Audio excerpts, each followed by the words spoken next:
Welcome back to another video, and today's topic is macro lenses. I absolutely love macros, and I feel like every single one of you who are watching this, who do video or photos, you should own at least one macro or give it a shot, and this is why. So the biggest misconception with macro lens is exactly that, the word macro. You just think, I'm not interested in macro photography, I don't like going up super close to flowers, bugs, eyes. That just doesn't interest you. And that right there is where I feel like a lot of people dismiss macro lenses. Like, they're amazing for macro shots, but they're so good for many more things. There's so much more to a macro than just macro photography. So don't just assume they're only good for macro photography. I use my macro for so much more than just macro photography.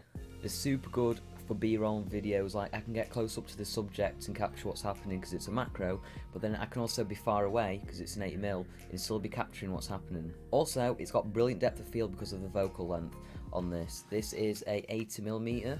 Side note, I shoot on a Fujifilm X-T1, which has a crop sensor, so even though this is 80mm, really when I put that on it will be 120mm. However, if I put this on like a full frame, then this would actually be 80mm. So for on my camera, this is 120mm, which makes the focal length even better, making it so the background's blurry, and then the foreground is really sharp and crisp. So because this one's stabilized, it means it's easy to record handheld B-roll or videos, so that helps, because yeah, you could use a gimbal, which would be better because gimbals are just better for that type of stuff. But let's just say you've got a gimbal, you go somewhere and you want to record a cool B-roll video or a video, and you set it all up and then your gimbal's dead and you don't have a stabilized video, then because you don't have a stabilized lens, because you don't have a stabilized lens, that's going to make that whole process so much harder for you. So if you just get a stabilized lens, then it'll be easier to do handheld shots if your gimbal dies when you go out, or if you don't even have a gimbal. So this lens is also good for portraits. You've got macro, portrait, products, you've got videos, so it's not just all macro. There's so much more to it than you think, even though the word macro does put a lot of people off. Also, mine's stabilized, and on Amazon I think the price of it is only like £1,000, which is good for a macro 80mm. It's good glass, it's not all plastic, well, it's got no plastic on it except this, which goes there. Yes, it is quite a big, lens cap came off. Look at this glass. You can't say that's not a big glass.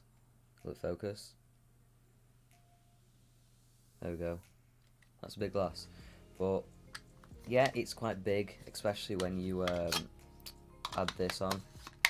It does make it a lot bigger, and it will take up quite a bit of room in your camera bag, but I do recommend it. And it is heavy, but it's not plastic except this.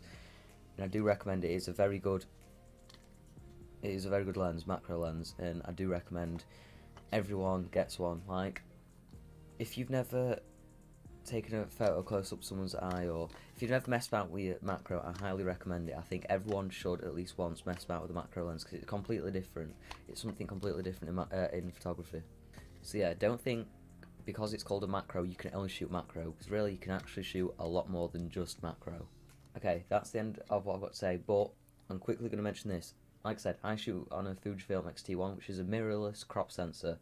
But I'm want to get another camera, and I'm thinking about moving to the Canon 1DX Mark II, which is a DSLR full frame, and I'm not sure which one I'm going to do yet. So if you think I should move to a Canon 1DX Mark II, comment below. If you think I should stick with the Fujifilm X-T1, tell me, but I think I am more biased so far to the DSLR Canon 1DX, because it's got better recording options, and in my opinion, I just think it's going to be better for what I do.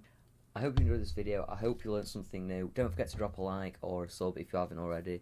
A sub will help out massively, and also I think you should ring the bell. Click on the little bell in the bottom right, because if you don't, sometimes YouTube doesn't like to send notifications that I've uploaded. So yeah, hit the bell, subscribe, like. I hope you enjoyed this video, and I'll see you in the next video.